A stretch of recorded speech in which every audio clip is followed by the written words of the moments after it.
morning, everyone, and welcome to the Black Culture Center for Nova Scotia. My name is Russell Gross. I'm the executive director here, and could be, more pleased to have everyone here, and as we commemorate an important part of Canadian history. I'd first like to begin by acknowledging that we are on Mi'kma'ki, the unceded traditional territory of the Mi'kmaq people. We are privileged and are thankful for being able to hold this event today. We also would like to acknowledge the existence of people of African descent in Nova Scotia for over 400 years. May we honor and offer gratitude to our ancestors who came before us to this land, and the commitment not to let their history be lost. Well, I'm so glad that we're here today to celebrate a new addition to the Black Cultural Center. It's been a journey in the process when it comes to the No. 2 Construction Battalion. When you think of the history starting off here with the late Senator Calvin Ruck doing his research back in the early 90s, to the creation of the book, Canada's Best Kept Military Secret, to fast forward to this year, where we're expecting a national apology from the Government of Canada on July the 9th. At the outbreak of the First World War in 1914, many black men felt the call to serve their country. Many were rejected because of racism and racial discrimination. They were told that it was a white man's war, and that we'll send for you when we need you. Throughout this experience, black Canadians were repeatedly denied the right to serve. Through a 2-year period following that, lobbying and letter writing happened from politicians, black community leaders, and it was decided that a labor battalion would be created. That labor battalion was known as the No. 2 Construction Battalion. Amazingly enough, the battalion was formed and commissioned on July the 5th, 1916. So that was 106 years ago to Tuesday when we had the new monument in Pictou revitalized. By July 19th of that year, August, the battalion was enlisting folks from all across Canada, the United States, and the West Indies. When you look at that, that's remarkable because they are one of the few battalions in Canada that were able to enlist people outside of Canada. On March 28, 1917, the No. 2 Construction Battalion sailed from Halifax to Liverpool, England. And from there, they went off to support the Canadian Forestry Corps. And when we think of the battalion, a lot of people think, because they were a labor battalion, that their work mightn't have been important. Their work was essential. It was essential to the front lines. They supported in lumber work, forestry, railway building, water plants, and in today's forces, they would be considered engineers. So when you think of that, we often look at the fact that they were a construction battalion and think that's less than, and that's not the case. At the end of the war, the men from the No. 2 Construction Battalion sailed for Halifax and were sent back to the provinces where they originally enlisted. No. 2 Construction Battalion was disbanded in September of 1920 when the Canadian Expeditionary Force was dissolved. The legacy of the battalion was largely forgotten, and I'm glad to say that today, it's not forgotten. Yeah.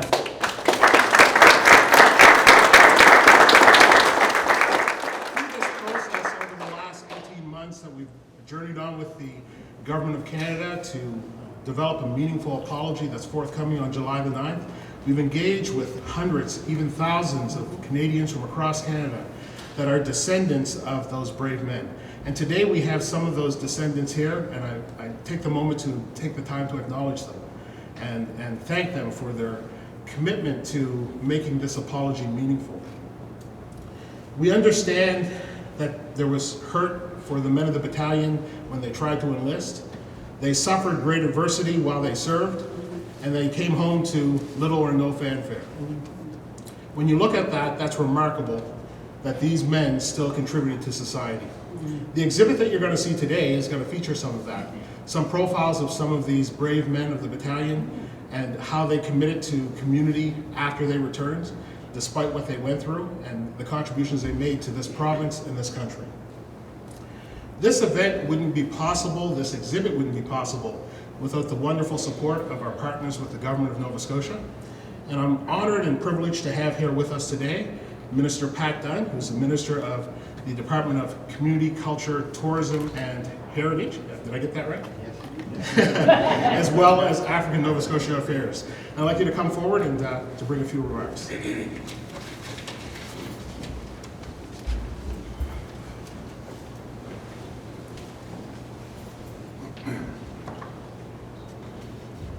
Thank you, Chair Russell, there, for those kind words. Again, good morning, everyone.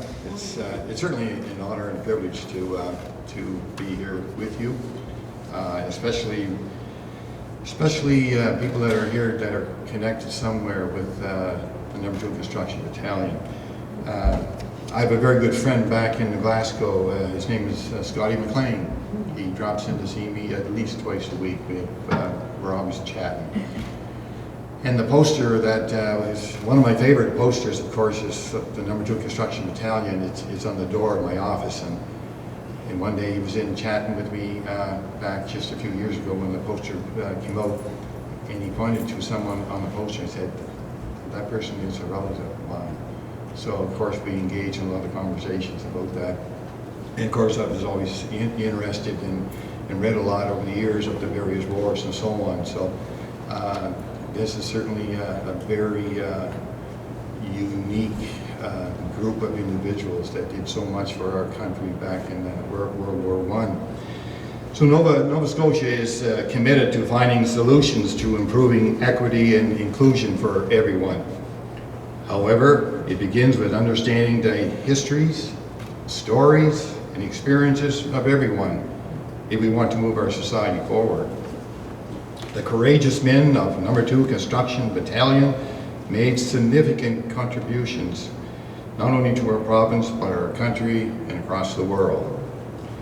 As the largest all-black battalion in the Canadian military, they were not just fighting a war, but they were fighting for the human rights of themselves and their communities. And it is thanks to community organizations like the Black Culture Centre in Nova Scotia that lead the way in sharing that history for future generations to come. And there's certainly nothing more important in the generations to come where we can share our history of the past. That is why we are happy to support this interpretive display. As Minister of African Nova Scotian Affairs, my role is to listen, learn, and be a support to African Nova Scotian communities across this province. With the direction and advice from Associate Deputy Minister Dwayne Provo, ANZA staff, and African Nova Scotia community members and organizations, we are on a positive journey forward. As the Minister of African Nova Scotian Affairs, as well as the Minister of Communities, Culture, Tourism, and Heritage, I understand the importance of recognizing history through museums, archives, and institutes like the Black Cultural Centre. African Nova Scotian history is immersed throughout this province, and the story of No. 2 Construction Battalion is definitely a significant part. In 2016, I was privileged to attend a special African Heritage Month event honoring the No. 2 Construction Battalion in my hometown of Glasgow. And again, it was still very vivid in my memory. It was a very moving event. This week, an historic ceremony took place in the town of Pictou, and I know a few people here were present at that particular ceremony, commemorating the soldiers with a refurbished plaque and display. And Saturday is a very significant day in the history of this country, with a long overdue apology from the Canadian government. I also it's remarkable how some things strike you and you tune in, you listen. So at that event in Pictou, a young author by the name of Lindsay Rock spoke. It was really intriguing listening to her speak and her story. And again, I came into my house last night and the news was on at supper time. Who was there front and center being interviewed? Lindsay Rock. I said to my wife, turn that up. I want to listen to what she's saying. So I had the opportunity to listen to her again. Just one of those, just to me, there's one of those persons I could listen to her for hours, just talking about the history of the number 2. So to speak further to why we are all here today, I would like to pass it over to my colleague, Dwayne Provo, the Associate Deputy Minister for African Nova Scotian Affairs. Dwayne.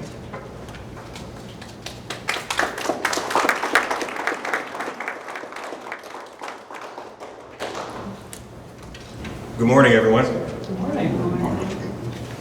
It's interesting whenever I come into this building, the memories just flood back in terms of, I can probably go back, and I'll probably mention it here, but several years, right, Russell? In the same building, and seeing some of the transformative pieces that have taken place over the years has been absolutely amazing, but also the hopes of what the transformative pieces could look like in the future is also exciting. First of all, thank you, Minister Dunn. Good morning, everyone. As we all know, African Nova Scotian history is filled with achievement, accomplishments, as well as resiliency. With more than 50 African Nova Scotian communities delivering something truly unique. We all have an understanding that African Nova Scotian history is Canadian history. And so, having had the fortunate opportunity to work directly with the late Senator Ruck on this project specifically 30 years ago, so it is 30 years ago, under the guidance of then, even the late Captain George Borden, who was there. I know the efforts, the passion, as well as the commitment that the Senator put into recognizing and honoring these brave Canadians. And I cannot express the importance of the continued ability to learn about number 2 Construction Battalion. These brave soldiers selflessly served Canada during the First World War, even when their own country resisted that service. They deserve the utmost respect for their contribution, not only within our province, but across our country. I know many of you in this room, and also watching virtually, are descendants of these soldiers. Whether you're children or great-great-great-grandchildren, I know that it's something to be very proud of, and indeed it's something for Canada to be proud of. And as someone from our historic Black communities, I also know the significance it is to everyone, whether you're directly related or not, in terms of what these men fought for. And it was more than just war.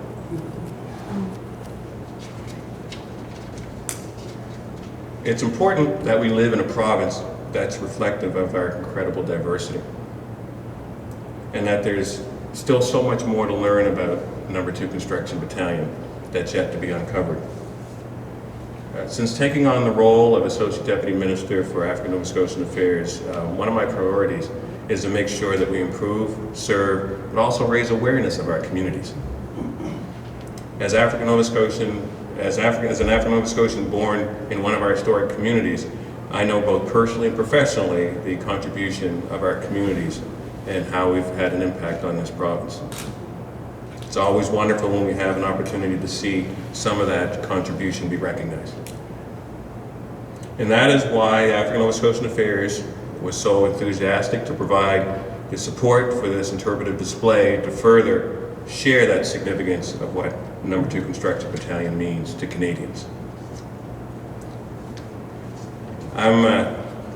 My communications person is here, so I usually go on really long, but I know that I'm going to just stick with the notes, but I'm going to close for a quick second and just say how proud I am of what they were able to accomplish for us. You know, they went, served, and did, you know, it's the utmost that you can do for your country is to step forward and be able to put your lives on the line, even when folks are telling you that they don't want you, right? So they were not just fighting for our country from the perspective of the war, but also for equality, for inclusion in all aspects of society for our people of African descent. My hat is off to each and every one of them and each and every one of you in hopes for not just what they fought for, but for a better tomorrow, Yes. which starts today, right? And with that said, Russell, I am going to turn it back over to you. I want to thank everyone for coming. I want to thank the Cultural Center for continuing to preserve our history, which is extremely significant because it's Canadian history. So thank you very much. God bless you all. Russell.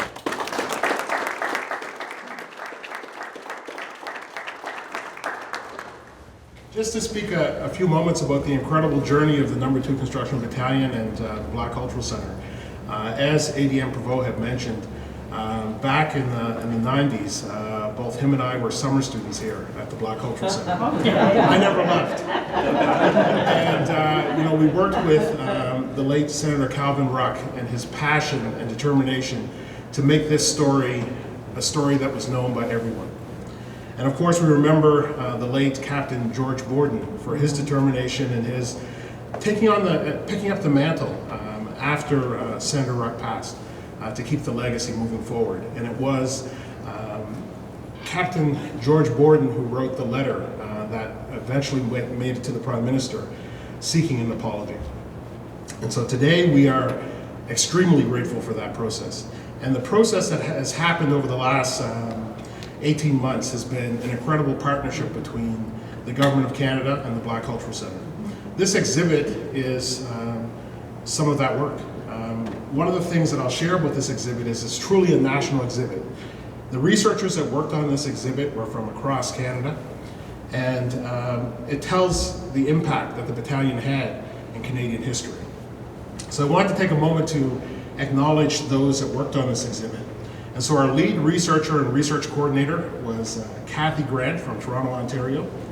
Cian Foyne, who's a Nova Scotia and worked here at the Black Cultural Center, but lives in Ontario and Ottawa at this point. And he was here when Dwayne and I were here, so everything is going full circle. And it shows our age, right?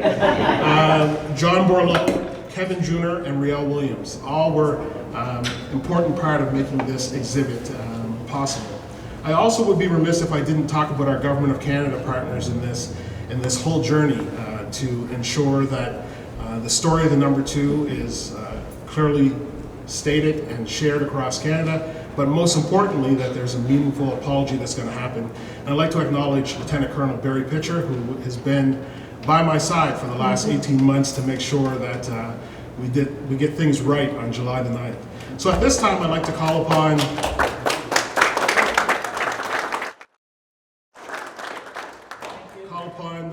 Brenda Francis, who's the board chair and president of the Black Cultural Society, Lieutenant Colonel Barry Pitcher, Minister Dunn, and ADM Provo to come up as we unveil this amazing new exhibit.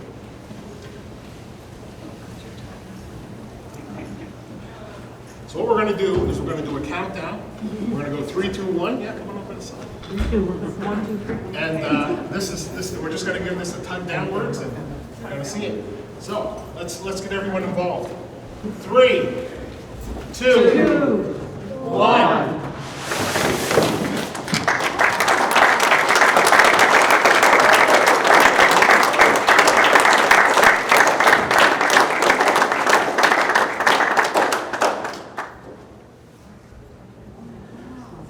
Beautiful. So as you see on this exhibit, it features 7 panels that cover the journey of the battalion from when they tried to enlist and when they started, right through to their journey, a little bit about what they did and the important work that they did, and some amazing profiles from members from across Canada. So do take some time, take a look, and the new exhibit is entitled No. 2 Construction Battalion, The Struggle to Serve. And so this is just the beginning. This isn't the end of this exhibit. Some of the things that will happen over the course of the summer is that there will be interactive panels that are going to be added to this, as well as a traveling component so that this exhibit can travel across Canada. Again, everyone, I thank you for your time today, and thank you for being a part of this historic event. And do take a few moments to take a look at this exhibit, and there's a light reception on this floor on the opposite side as well. Thank you and have a great day. Wow.